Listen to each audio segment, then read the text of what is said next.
Friends అందరూ ఎలా ఉన్నారు? నేనైతే చాలా బాగున్నాను. ఇంకా అర్లీ మార్నింగ్ అందరికీ గుడ్ మార్నింగ్. నేనైతే ఇప్పుడే లేచాను. చూడండి, అక్క వచ్చేసి వేడివేడిగా కాఫీ బిస్కెట్ ఇచ్చింది. నేను తనకి అలా అట్లది తనే నాకు ఇచ్చింది. ఈ పక్క మా ఆయన వెయిటింగ్.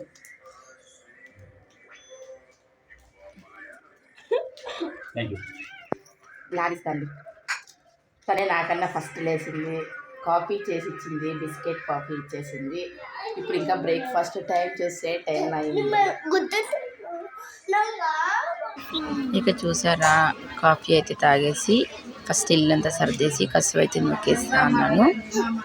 అటుకే ఇంకా టిఫిన్ చేయడానికి లేట్ అవుతుందని తొందరగా చేసేస్తున్నాను. ఇంట్లో పని అంతా చెప్పక్కర్లేదు, చేసినంత ఉంటుంది. ఇక నా పని అయితే కసువు నొక్కేసే లోపల అక్క ఏదో ఒక బ్రెడ్ వచ్చిందంటే దాని గురించి అడుగుతుంది. ఇక ఉప్పిట్టు కేసరిబాత్ చేసేద్దామని అన్నీ కట్ చేసుకొని రెడీగా పెట్టుకున్నాను. ముందుగా అయితే ప్యాన్ పెట్టేసి అందులో ఆవాలు, జీలకర్ర చిటపట అయినాక కాస్త ఉల్లిపాయలు, పచ్చిమిర్చి, కరివేపాకు వేసి బాగా ఫ్రై చేద్దాం. అంటే డీప్ ఫ్రై సరిపడానికి గోల్డెన్ కలర్ రావాలి. ఫ్రై చేసుకున్నాక మొత్తం అంతా వెజిటేబుల్ కట్ చేసుకున్నాను. వీటిని ఇందులో వేసి బాగా ఫ్రై చేద్దాము. ఇక అక్క వచ్చేసింది, ఎలా చేస్తుందో ఏమో చూద్దామని. ఇక్కడి నుంచి అక్కనే స్టార్ట్ చేసింది. తను ఉప్పు వేసిందనమాట.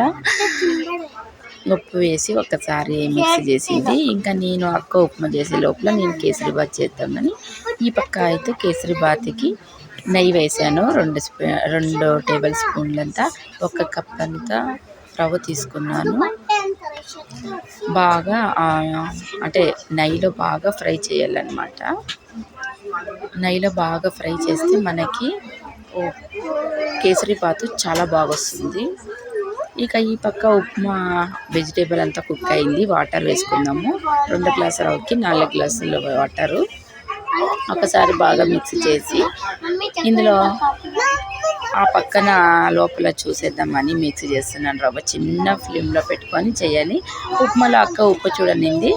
ఇక ఉప్పు కారం సరిపోయింది, మా పిల్లలు తింటారు కాబట్టి తక్కువనే ఉంది, సరిపోయిందిలే అన్నాను. ఇక ఒక 4 గ్లాసులు వాటర్కి 2 గ్లాసెస్ రవ్వ యాడ్ చేయాలని మరలుతుంది. ఎసరు వచ్చేసి అన్ని ఐటమ్స్ బాగా కుక్ అయినాయి అన్నమాట. ఇక చివరిగా అయితే కాస్తంత కొత్తిమీర ఆకులు, పచ్చి కొబ్బరి వేస్తే మంచి టేస్ట్ వస్తుంది ఉప్మా. ఇక మొత్తానికైతే ఎసరైతే మరలుతా ఉంది. అక్క రవ్వ వేస్తుంది, నేనైతే బాగా మిక్స్ చేసిన ఉండలు కట్టుకోకున్నట్ల. అంతే, ఉప్మా చూడండి రెడీ అయిపోయింది.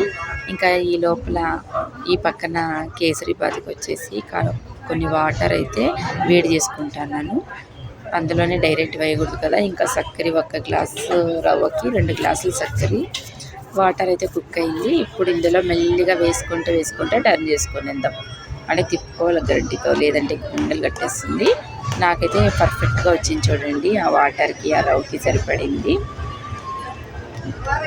చాలా బాగా వచ్చింది. యాక్చువల్లీ ఎలా వస్తుందో ఏమో అనుకుని ఇంత క్వాంటిటీ నేనైతే ఎప్పుడు చేయలేదు. ఇప్పుడు అక్క వాళ్ళు వచ్చారని క్వాంటిటీ ఎక్కువైంది. నా కూతురు వచ్చింది. ఇక ముందు ప్రాసెస్ నెక్స్ట్ వీడియోలో.